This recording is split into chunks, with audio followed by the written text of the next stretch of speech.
Hey everybody, it's Matthew Street. Welcome to my channel. As always, I truly appreciate you being here. And folks, I have a Beatles video today, or Beatles orientated video today, but man, I'm not in the best mood talking about this. I mean, I may need some of you to help talk me off the ledge here a little bit. Because I started thinking about this topic, running it through my brain, what I wanted to say here.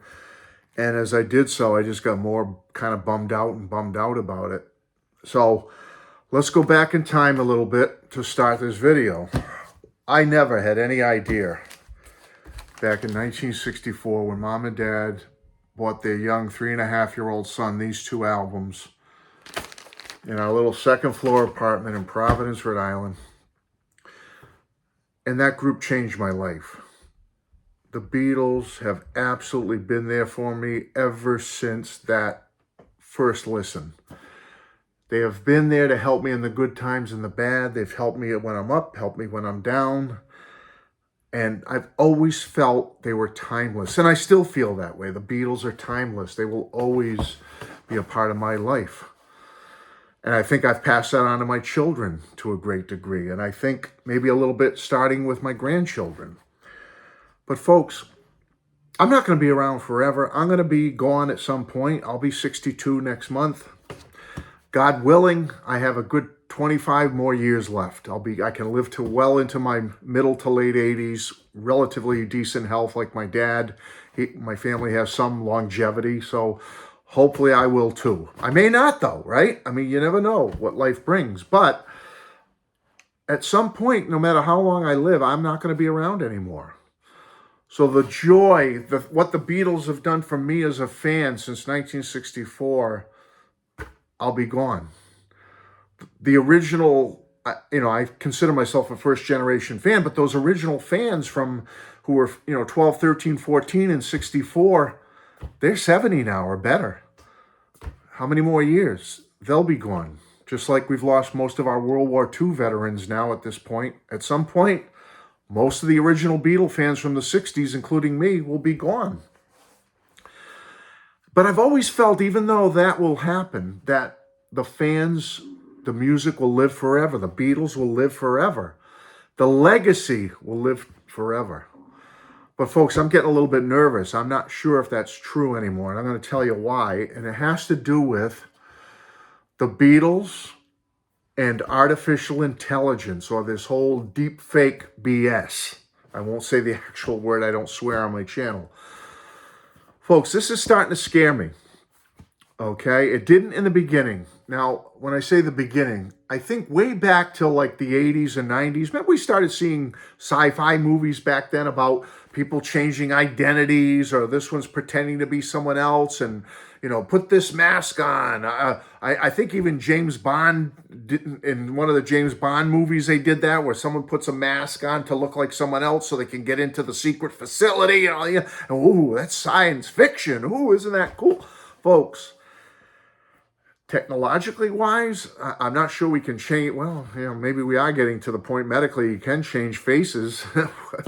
We've seen that happen with people with debilitating injuries, but with technology, with computer generated imagery and stuff like that, this deep fake, this artificial intelligence stuff, it's happening. It's starting to happen in reality. And you may say, well, Matt, where you been? This has been going on for years. I know, folks. It started out way back as fantasy, and then, who remembers way back in music-wise? Let's try to keep it mainly to music and the Beatles, but let's go with music first. Back in 1991 was the first time that I saw something like this happen musically, and it was when Natalie Cole did a duet musically with her father, Nat King Cole, on Unforgettable. 1991, 32 years ago, folks. And we were all like, wow, that was beautiful. Natalie got to sing with her father. We could hear Nat came to life again with his daughter Natalie and sang Unforgettable. 5 years later, 95, 96, the Beatles and John Lennon reunite. How do they do it? Free as a bird, real love. We were amazed. We were happy, us Beatle fans, like a tear of joy to our eye. We knew it could never happen in reality, that John would come back to us and be with the Beatles. But George, Paul, and Ringo did the next best thing. They took an old tape of John, they worked with it. Jeff Lynne, blah, blah, magic of technology. The Beatles put out 2 brand new songs in the mid-90s. And I loved it. I've eaten it up. I still love those 2 songs. I ate it up, folks. I ate it up. But technology has kept going and growing and moving forward faster and faster and faster. Who remembers in 2007, on I think it was American Idol, when Celine Dion and Elvis sang together on stage, If I Can Dream? Who remembers that? All right, it was a little camera trickery and stuff going on, but it was still kind of like, the beginnings of this whole deep fake AI kind of stuff, But I didn't think anything of it then. I thought it was kind of cool back in '07. I said, wow, I want to see that with the Beatles, or one of the Beatles, or, bring back John or George or something. Maybe we can do something just to have that memory, just to have John or George back in my heart and soul and see them singing. I wanted it. I have to admit. But then I got scared a little bit in 2021 when this deep fakery stuff really took off as far as the world of the Beatles, when the Beck remix of Paul's song from McCartney 3 called Find My Way, and they did a video with young Paul, like Beatles 65 era Paul, dancing around to the song Find My Way in a video. And at first I remember thinking it was kind of cool, although, the image of Paul wasn't perfect, but it was close enough that I remember making an exciting video about it. You can go back and see it. It's still up, where I was all like, oh my God, Paul from 65 is back and he's dancing. He's doing modern dance moves and all that. And I thought it was cool at the time. I was a little bit, but the wheels started turning me. Is this cool? I thought it was. I remember doing a positive video about it. But tech has exploded with this deep fake and AI stuff so much, folks. I just need to get out my feelings to you with this creation of it. It started way back with photoshopping. You take a picture and you could do it. Some people on the computer could put another face on a picture and, isn't that funny? Look at the president's being silly, or look at that seemed funny, jokes and that. But then, it started getting serious when technology and the internet and social media took off and putting people's faces on unflattering pictures. And then, some poor kid in his classroom getting bullied gets some picture spread around of him with his face in an uncompromising position. And even though it's fake and everyone knows it's not reality, how devastating is that to a young person, In my era, we got bullied, but once we got off that school bus, the bullies couldn't bother us anymore. We were at peace. We were in our own little world. Now the kids can't escape it. And with this deep fake stuff, this photoshopping stuff. So the heavy advent of the digital age has brought in the heaviness of this deep fake technology. And it's been in heavy development since when the internet exploded in the 90s. And you got to think about the ethics, as I said, with, picking on people, but also porno, uncompromising situations, putting someone's face on a pornography scene and making someone who would never in a million years be involved in that terrible thing, put them in there. How embarrassing or uncompromising. Now, I know the technology isn't perfect yet. People say, well, that's not, but you can tell when it's fake, like Paul dancing around in that video. It's fake. You can kind of tell. Yeah, but look how fast technology has moved in the last 30 years, folks, or so, with this, in this area. What's going to happen in 20, 30 more years where it looks absolutely realistic, And I have to admit, some of these things would come out. And I remember having fantasies for a little while going, oh, I wish they would do that with the Beatles, I want to see like a computer-generated image of the Beatles in concert. I know we never got to see a pristine color. You got them in Budokan in color, but it's kind of sketchy. Oh, let's make a CGI Beatles. When you see what they've done in the movies, make a CGI Beatles circa 1965 on stage from different angles. and then put one of their real live concerts, like from Hollywood Bowl, put it on it over the soundtrack. And then we can go sit in a big widescreen theater and see the Beatles in concert, CGI looking real. Because come on now, you know in these movies, they've made human beings look real, characters look real in these movies. Why can't they do it for a real historical figure like an Elvis or the Beatles or John Lennon or George Harrison, whatever? It's coming, folks. I think they could probably do something like that now. I don't know. I'm just nervous about it. And now with these AI music generators, come check out our AI music generator. We will create unlimited music for you. Whatever genre you want, whatever length you want. How do you want it to sound? AI will deliver. We will do it for you. We'll do the work.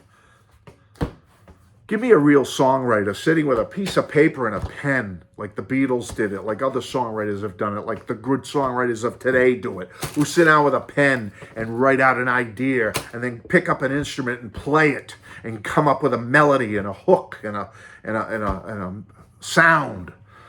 I don't want a computer creating music for me. I don't want it. And I certainly don't like it. That's bad enough with these AI music generators just creating random music for you just so you can have a song. That's BS. I don't want to listen to any group or artist that does that. I want real natural people, who do real natural music and come up with it on their own and sing it and play it on their own. That's what I want. Call me old school if you want. Call me whatever you want. But that's what I want. I don't want a computer doing it for me. I don't like this. And that's bad enough. But like I was just going to say, creating what if Beatles songs with AI.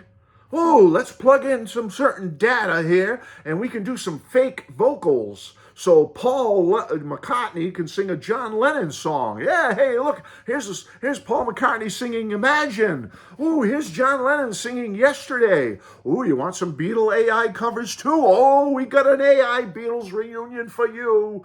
We got the Beatles doing Wonderwall by Oasis. Ooh. Yeah, George would like that. Remember, George used to pick on Oasis a little bit for being derivative. So now we're going to have George Harrison singing Oasis songs. Or stupid ones. I saw one, what's that, Banana Phone song? Have you ever heard that silly Banana Phone song? There's one of the Beatles singing the Banana Phone song. I saw one, John doing Space Oddity. He's wearing a spacesuit, and the minute he starts, the vocal comes in, it's an image of John Lennon with his mouth moving, singing Space Oddity, the David Bowie song. Oh, that's great. You might be saying, man, it's fake. We know John didn't sing Space Oddity. We know the Beatles didn't do Oasis. We know John wasn't here to sing Justin Bieber, and George wasn't here to be singing Taylor Swift songs. We know that, Matt. Don't be silly. George would never sing a rap song, and John would never sing a hip-hop song, and they're not going to reunite the Beatles to sing the Macarena or something like that. Come on, Matt. What are you worried about? Well, I'm worried, folks, because there was a time when I said the prospect of doing some digital Beatles for me was like a positive thing, but I'm scared now, folks. I'm just scared, and luckily it's crappy right now, but I don't know. Maybe I'm not scared for us so much because we're going to be gone and we know what's real and what isn't. My fear is the future, folks. What about these younger fans out there right now who are just coming up into the world and learning about music? Future generations who haven't even been born yet. We're going to be gone. We're gone. And these future generations are going to be coming up. And I hope there's people out there coming behind us that are going to set them straight and say, no, this is BS. Especially if they really hone it in and dial it in. And so it really sounds like John singing Justin Bieber. It really sounds like George doing Taylor Swift. I pray that there's someone here to do some policing on that and say, whoa, whoa, whoa, whoa. People, young fans of the Beatles, this isn't real. This is the Beatles. All right? This is the Beatles. This is what they produced and recorded, or for you mono enthusiasts, this is the Beatles. Or for you American fans, the American Capitol box set, the U.S. albums. This is the Beatles. This is the Beatles, okay?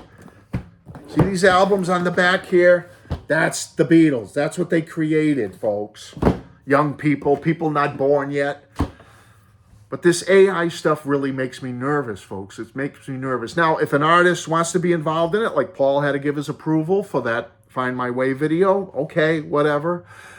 ABBA did that big Voyage thing about a year or so ago. It was a really ornate thing where these hologram images, CGI of ABBA, actually came out and performed before an audience with a live band with them. And they used the actual members of ABBA. All four, thankfully, are still here with us, alive. All four of them put on all those little things all over their body suits, and they got up and did the movements and everything, and the computer captured it, and then they added to it. So it's actually when you see those hologram images, the actual four people actually performed and did it. Okay, they approved it. But I get worried about the unauthorized stuff, folks, too. I really do. I mean, John and George aren't here, certainly, to approve any of this stuff. And I don't even know if Paul or Ringo want this stuff going forward. You know, Paul singing,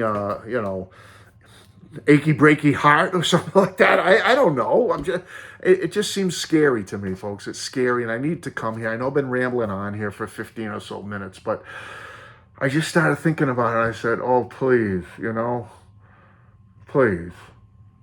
Are we going to next hear the Beatles doing Nirvana or Creep by Radiohead? Oh, yeah, we will, because I did see the Beatles doing Creep by Radiohead on YouTube. So there you go. Oh, I don't know. What's the future, folks? What's the prospect here? I'm scared for this. I really am.